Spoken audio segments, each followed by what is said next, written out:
चलिए बात कर लेते हैं अगली खबर की।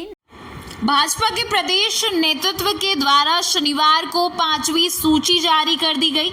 जिसमें मंधाता विधानसभा से 2020 में कांग्रेस से आकर भाजपा में शामिल होकर चुनाव जीतने वाले प्रत्याशी नारायण पटेल को फिर उम्मीदवार बनाया गया।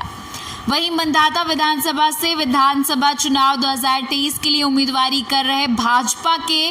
वरिष्ठ नगर परिषद मुंदी के 2 बार के अध्यक्ष संतोष राठौर, प्रदेश महामंत्री पिछड़ा मोर्चा भाजपा के द्वारा भी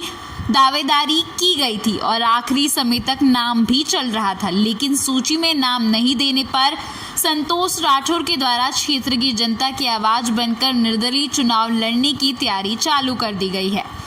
जिसको लेकर सोशल मीडिया में एक पोस्ट भी डाली गई थी और इसी को लेकर बताया गया कि जनता जो है मंधाता विधानसभा क्षेत्र की, वह कांग्रेस के जो उम्मीदवार खड़े हैं उनको भी वोट नहीं देना चाहती और जो भाजपा ने उम्मीदवार खड़ा किया है उसके भी खिलाफ है। मुझको ही आज तीसरा विकल्प बनकर उभरना पड़ेगा।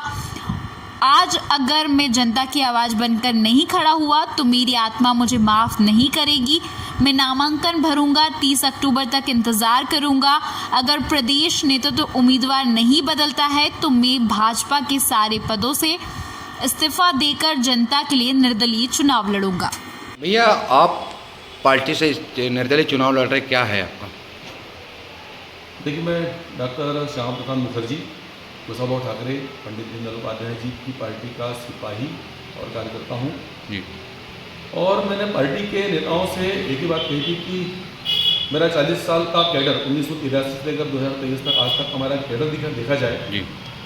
हर समय पार्टी के साथ मैं निष्ठा से रहा हूँ, लेकिन मैंने महसूस किया कि इन 40 सालों के दौरान मैंने बहुत निकट से देखा है कि भारतीय जनता पार्टी ने हर उस व्यक्ति को टिकट देने की कोशिश की है जिसने पार्टी की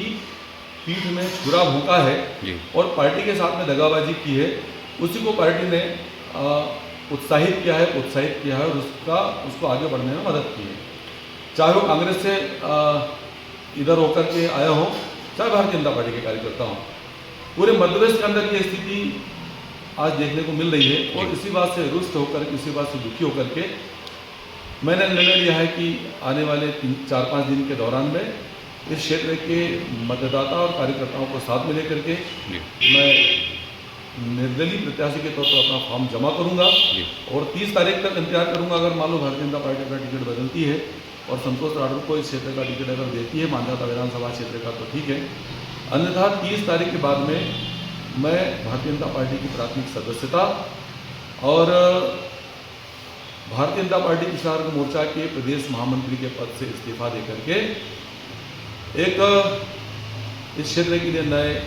आयाम को लेकर के, एक नई बात को लेकर, एक नए जुनून को लेकर के शुरुआत करूंगा और अड़ना है, लड़ना है और जीतना है,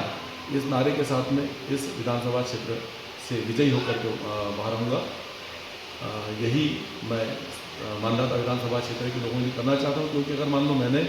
मंधाता विधानसभा क्षेत्रों को कांग्रेस को वोट भी देना चाहते और भारतीय जनता पार्टी के प्रत्याशी नारायण पटेल को भी वोट देना नहीं चाहते, इस परिस्थिति में अगर मान लो मैं चुनाव के निर्दलीय प्रत्याशी के तौर पर खड़ा नहीं हुआ